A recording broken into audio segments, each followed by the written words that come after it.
Hey everyone, it's Brent. Let's try this again. I just did 15 minutes of this and the sound wasn't working. So we're going to do it again. Hope you're having a great day today. It is 1:31 on Sunday, December 5th. December 5th already. Hope you're having a great day out there, enjoying your weekend. Today, I'm going to answer one of those deep questions that I receive all the time. How did I get here? I'm going to go into that today. We're going to go deep. So I hope you have a few moments. Sit back, relax, enjoy yourself, and let's learn together. You know what? How did you get here? I can answer that question pretty easily. You were unconscious about your life. That is how almost all of us got here. And most people are still unconscious.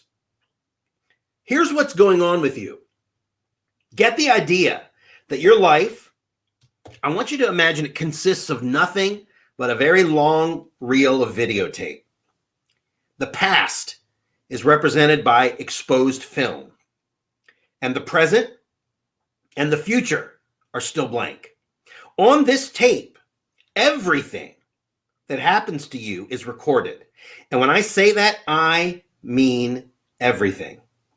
It's a complete picture of all the sights, sounds, the actions, the tastes, smells, touches, feelings, decisions, judgments, rationalizations, everything. It's all there. And you have the ability to play back every scene if that's what you want to do. Now, you probably think there's a great deal about your life that you've forgotten. I can tell you right now, it's not true. Everything is there on that videotape. And what's more, there are a lot of those pictures that you haul up every day and use for reference, whether you're conscious of doing it or not. Now, this point is where the mind comes into play. Get the idea. Listen, if you don't get anything else from this one idea right here will transform your life. You have to understand your mind exists for only one purpose. All your mind does is save and replays those pictures of the past.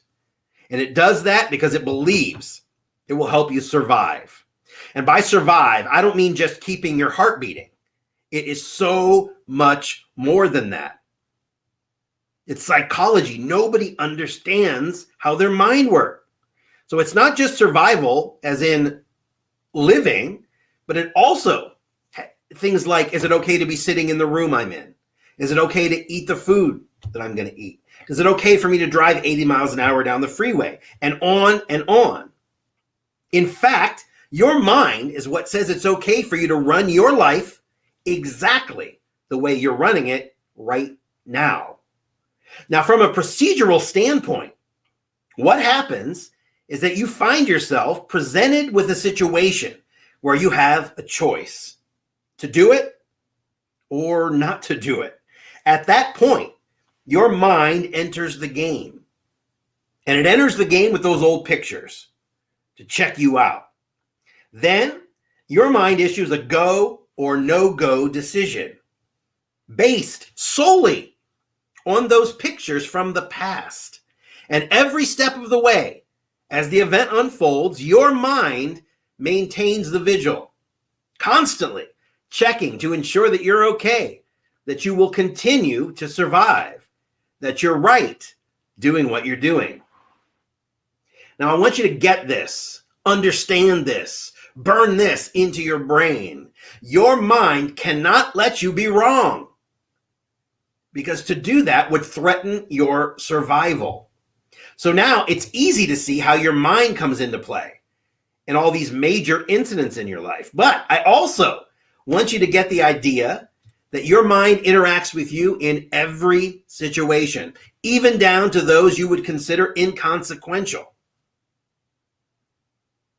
Take a moment in your life. Have you ever been to a comedy club? I used to play a lot of comedy clubs back in the day. And think about it. You go to see a comedian. What does a comedian actually do? If the comic's any good, all they're doing is reshuffling your pictures of the past. Because if he's talking about something you can't bring up pictures for, he's making no sense to you. And to your mind, that's equal to being wrong. So he's not funny. And you get up and leave, bitching about the cost and the wasted night. The point is, when you're unconscious about your life, you use your mind as the statistic. You have the most incredible supercomputer ever invented. We all do. But instead of using it for amazing things, we use it as a calculator. We use it as the checker outer, if you will. The key question right now is whether your mind is accurate for you. And that means, does your mind in fact serve up those pictures which actually have something to do with your survival, or is it screwing you up?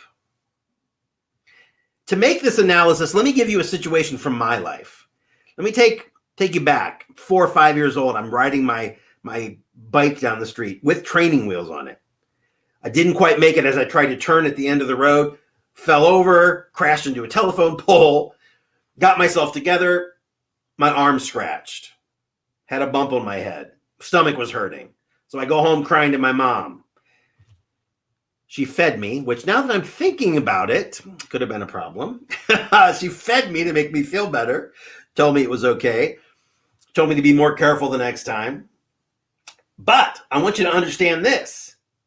The next time I got into any situation where there was any possibility of me being hurt, my mind served up those pictures of the headache and the stomach ache as if they actually had something to do with my survival in the earlier situation.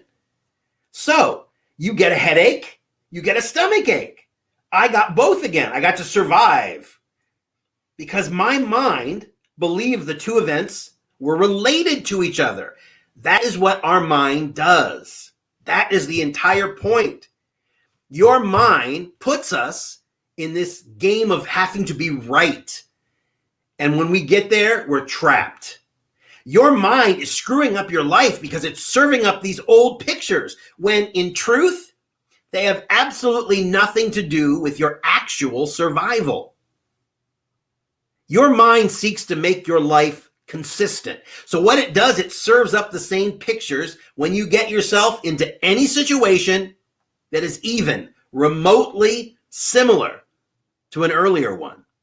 Your mind thinks it's helping by making your life consistent, even if it's consistently miserable. Your mind gives you the appearance of certainty. And for so many people, that's all they need. Change is the most terrifying fear for most people. They would rather be miserable and comfortable in the misery than to try something new. Now, I don't want you to get into this idea that the mind only serves up traumatic pictures, horrifying pictures. I'll give you another example. I have a client, she was at the time in her mid-30s. She always had a terrific weight problem. At the time, she was about 270 pounds. And I certainly understand that my entire life. That was always my one thing I struggled with. You're on a diet, you cheat and you eat a piece of pizza, and then you're so guilt-ridden you eat the whole pizza. That was my life. And I went from a high of 360 or something down to 255, and I go up and down a little. But I look at things completely differently. So she weighed 260, something like that. When she looked back on the pictures of her life, she saw what was happening when she was 6 and 7 and 8. She made a decision then about running her life, and it's the decision that was still running her life. That decision she made was simply she would get home from school, the house was empty, nobody home. Her mom always worked, but her mom was very successful. So she also saw to it that the housekeeper came, the house was spotless. Her mom was kind of a tyrant. So she knew if she messed things up, she was going to catch holy hell from mom. So because of the combination of aloneness, which gave her that knot in her stomach, and the fact that she couldn't mess up the place, she ate. It calmed her stomach, made sure she didn't leave any scraps behind so she wouldn't get caught. The decision to eat to calm the knot was running her life for the next 30 years. And she was running her house the same way, spotless. And the amazing thing to observe is that the moment she took a hard look at what was going on with her, the effect of it immediately became reduced. Within 2 weeks, she lost 15 pounds by doing nothing. No diets, no counting calories. All she did was look at what was going on with her every time her mind served up the knot in her stomach, the aloneness.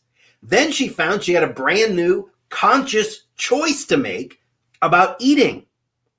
And most of the time, she simply chose to skip it, realizing, finally, that eating had absolutely nothing to do with surviving when she felt tense or felt alone.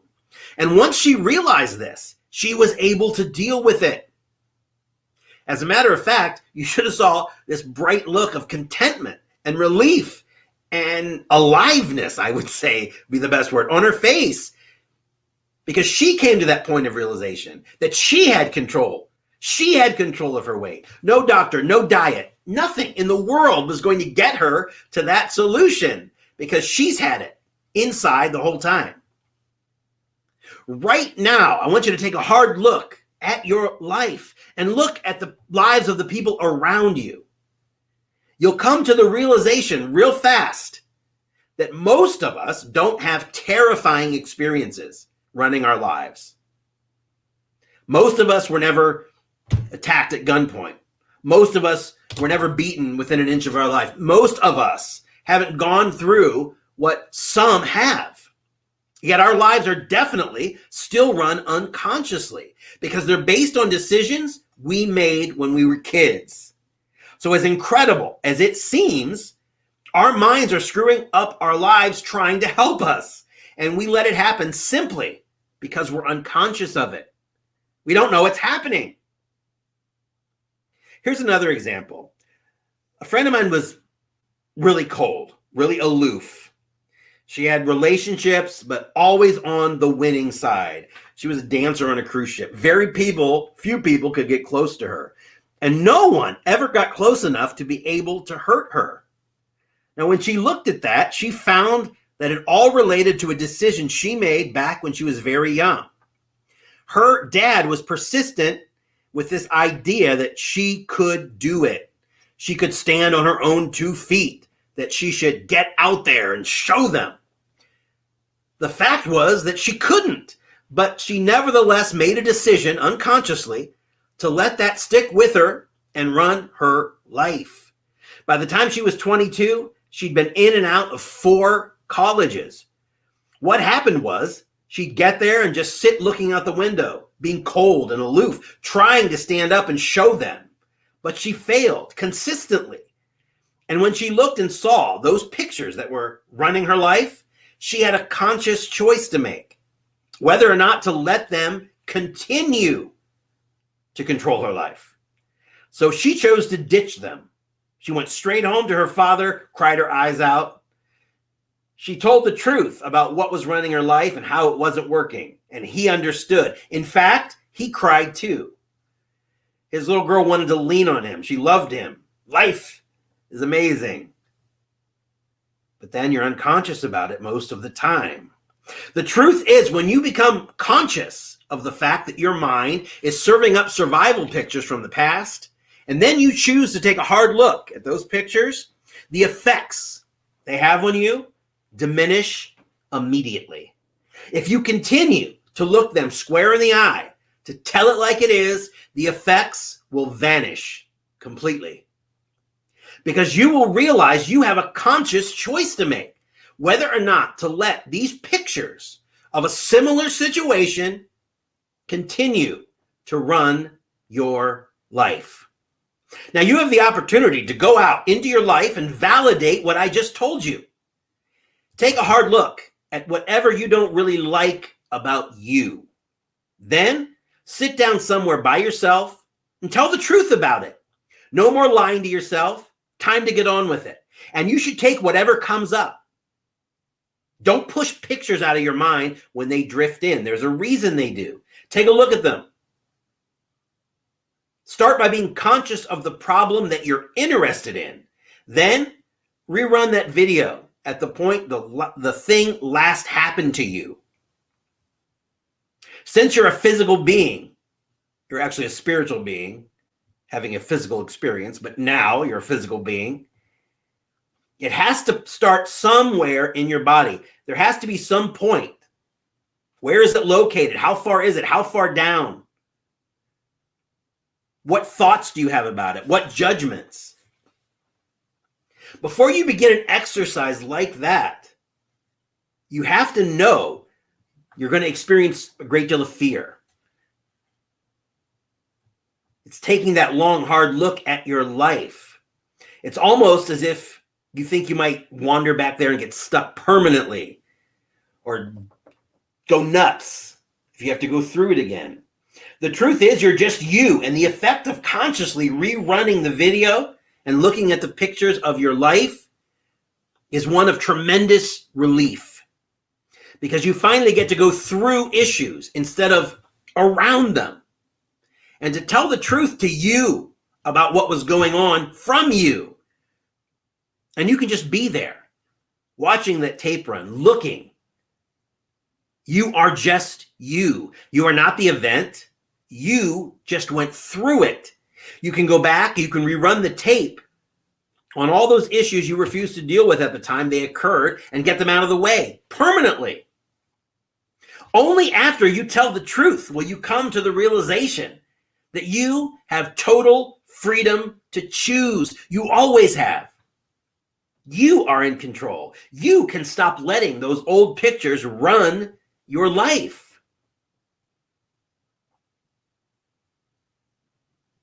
At this point, we're taking this from the very beginning, as if, I don't know where you are on your journey, but this could be for the person who is just starting on the path towards awakening. It's a very first instance of revelation. You have to think about it carefully. Let it sink in. The truth is, if you're unconscious about your life, you're letting your mind serve up those pictures from the past, which it thinks make you survive. And to survive equals being right, being okay about everything that you do. And since your mind can only serve up pictures from the past, it's not a fortune teller. It's not showing you the future. All it can do is bring up old pictures. That's it.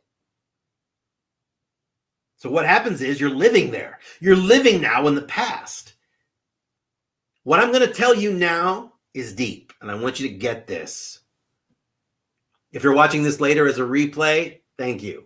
I love you. I love everyone who's working on themselves, who's showing themselves some self-love. So this is deep. You're looking backwards. You're always trying to justify that what you've already done is right. When you're not, let's call it the rightness river, okay? What we do is we row against it. We get into the rightness river and we row against it. But imagine you're standing on a rock out in the middle of that rightness river. You have your fishing line, you cast it backwards into your past, bringing up pictures, trying to find reasons for all your moves. You bring up pictures one by one. You find all sorts of reasons why you were right. And you try to make it okay that you lost that little game. Everything in life is a game. It's an agreement.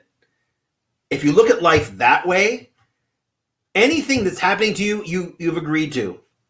Subconsciously or consciously, you have. So what do? We're spending all our time in the past, and then we bring all our friends around us. We recreate the pictures for them. We tell them exactly what happened. We get them to agree with us that we were reasonable, and that the world was wrong. It should have gone our way. But the fact is, we didn't win. We lost. And we're really asses for doing that to ourselves. You get to see right now, you can't use your mind as the verifying statistic for one simple reason, and we all do it. We use our mind as the verifying statistic by looking at those pictures. But your mind's purpose is to make you right. It's to give you justification. It's not to make you win, because it thinks that by being right, you get to survive. The problem is that in life, you end up with only one of two things. You either end up with results, or you end up with the reasons you didn't get results. Your mind is resistant to the truth because the truth simply is. It doesn't need reasons. It doesn't have to be right. It's just the truth. Let's look at an example. Let's say we have a salesman, and he's just returned from a call from one of his biggest accounts. Only two things can have happened. He's come back to the office. He only has one of two things. Either he has results, he made the sale, or he has a bunch of reasons why he didn't. Now, notice that when he has results, no one asks for the reasons. Results can be left alone. They don't need reason. But your mind is resistant to that notion. And that's because your mind is desperately wanting things to be like they were, not like they are. This is scary for your mind. This is unproven. This is uncharted. The past is safe. It's comfortable. Your mind wants things like that, not like they are now. Your mind cannot create anything. It can only imitate what was. You're walking down the street with your best friend. At a distance, you see a man. He starts coming closer and closer. You realize he looks exactly like the uncle that abused you when you were a kid. You get the knot in your stomach. You start to sweat. You get closer and closer and closer. Then you realize it's not them. The sigh of relief. The person next to you you're walking with, what did they feel when they saw that person? Nothing. You did that to yourself. Not only that, but you recreated all the same negative feelings in yourself. The anxiety, the stress, the fear.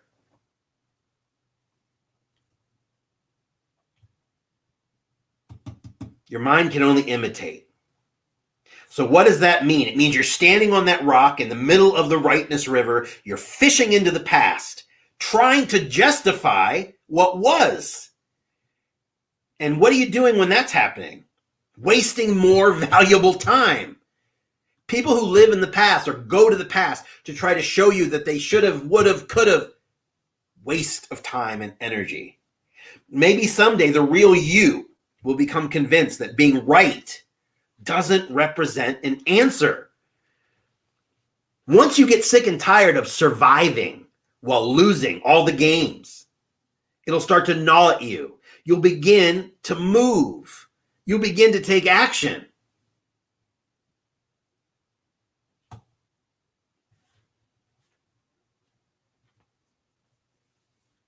You're anchored on that rock. You're casting your line backwards. You're looking backwards. That means the present is going by without you knowing it, not consciously. And just when you least expect it, bam, you get hit right in between the eyes with another big log or something from the river because you're not paying any attention. The river of life never stops flowing. It's just like the tide. It was here long before you arrived. It'll be here long after you fade away. And it really doesn't give a damn whether you try to push it around or whether you choose to get in an inner tube and simply go along for the ride. The river of life goes on. So hopefully you'll start to notice, you'll start to understand, you'll start to see. One of the biggest problems with our lives is simply we're facing the wrong way. We're looking backward, trying to justify what we've already done. And I'm here to tell you right now, if all you do watching this video is turn yourself around, if you manage to turn around and you accomplish nothing more than that, if you're facing forward, you're in the present, looking towards the future, not with fear, but with goals, you will be well on your way to winning the game. Not all the little games, but the game of life. You'll see clearly that you have control of your life. And for the very first time, you'll know where you're going. You'll be able to dodge 95% of what is in that water. All that stuff that comes up. Because you're looking in the right direction. You will really be impressed because it was you who got you out of the situation. It's you who got yourself out of your own way. It's all an inside job. Nothing out there is going to do it. It's all inside. Your life becomes free. Your life becomes easy. Your life becomes effortless. All because you're riding with the river instead of against it. In the morning, you jump in the inner tube and you let the river take you instead of paddling the other direction. You'll also start to discover that you end up with everything you want. You start to win all the games you set up without trying to win them because you don't have to be right.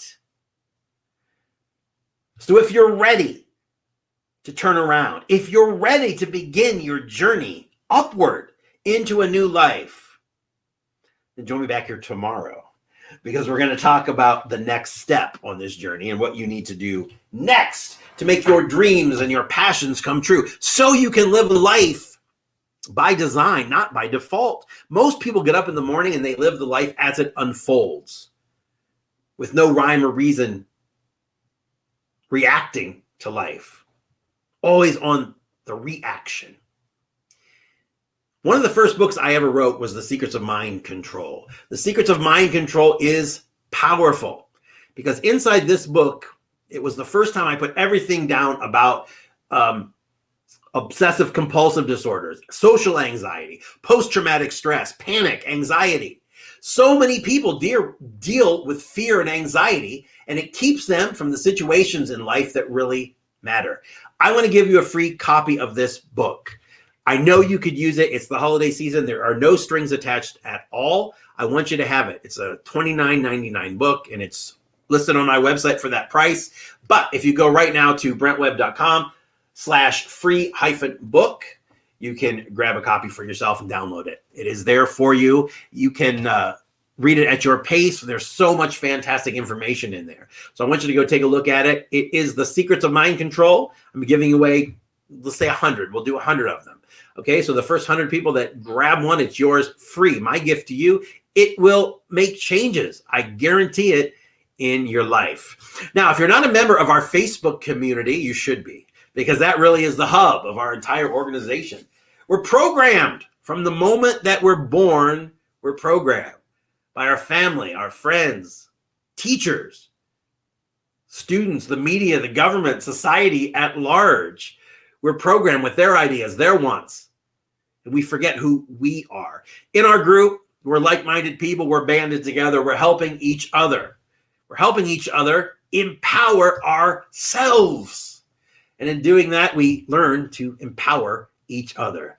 It's time to unleash the powerful forces locked dormant inside your mind that can take your desire and turn it into your reality. So come join us. We're streaming there 7 days a week, tons of content each and every day. It's facebook.com/groups/students of self-empowerment. Facebook.com/students of self-empowerment. And finally, if you're interested in my one-on-one coaching program, I like to call it the Mindset Reset. We all have mentors, the most successful people in the world. I have a mentor, Tony Robbins does. Most successful people understand that they're missing something. Not every person is good in everything. We have weaknesses and strengths. So the smart among us use coaches to help them in the areas that they need it. One of the things I do, I spent 25 years teaching people all over the world about the mind.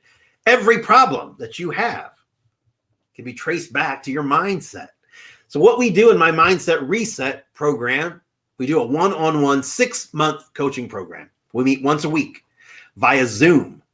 We take your goals, what it is that you want in life, your desires, we infuse them with brand new energy and power. And then we make them appear on the horizon of your life where you can attain them. If you want more information, go to my website. It's brentwebb.com. Brentwebb.com. It's the Mindset Reset Coaching Program. So today, I want you to go out and enjoy yourself. It is Sunday. I don't care where you are, what you're doing. You're alive and well. Give thanks. The more you are grateful, the more you get to be grateful for. It's an amazing thing how it works. So remember, don't worry, be happy and feel good. And always remember and keep in the forefront of your mind, something good is going to happen to you today. Believe it. I'll see you tomorrow.